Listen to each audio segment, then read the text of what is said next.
the cases she's been pursuing is a challenge to DOMA. Can you talk about where you are on DOMA? Do you support her challenge to that? Do you support the law? With respect to DOMA and every matter like that, we will not try to create policy. Our objective over the next 4 years will be to enforce the law. That is something that critically needs to be done now. So you support DOMA? No, we will seek to not create policies such as that, such as the policy she was attacking there by bringing that lawsuit. That's not really what we need to do. We need to focus on the idea that things like public corruption, like illegal immigration, must be put front and center in terms of what we need so to do. So you don't, where are you on gay marriage more broadly? Can you say more broadly where are you on gay marriage? That's not really an issue in our campaign. The law was settled in that regard about 5 years ago now.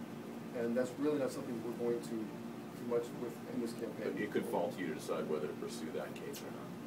If it's hypothetically there, we'll discuss that then. Okay, last question. You put out a press release this morning about Caritas. Can you talk a little bit about there? Why do you say that Martha Copeland's model will better? One thing we will do over the next 4 years is if there's any situation where there's an appearance of impropriety, I would recuse myself.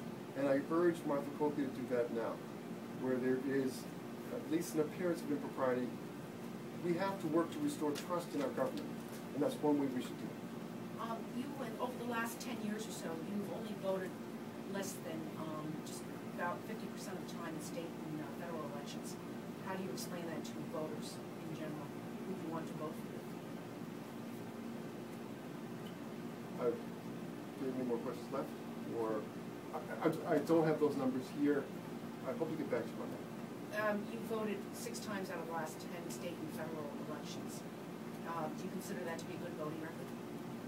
I've done a good job voting, and I've worked vigorously on a number of different campaigns. I'm very proud of my record. Do you want voters to have a better voting record than ones that vote for you? I guess is what I'm asking. How do you ask people to vote for you when you have not gone to the polls yourself very often in the last 10 years? I have gone to the polls very often in the last 10 years.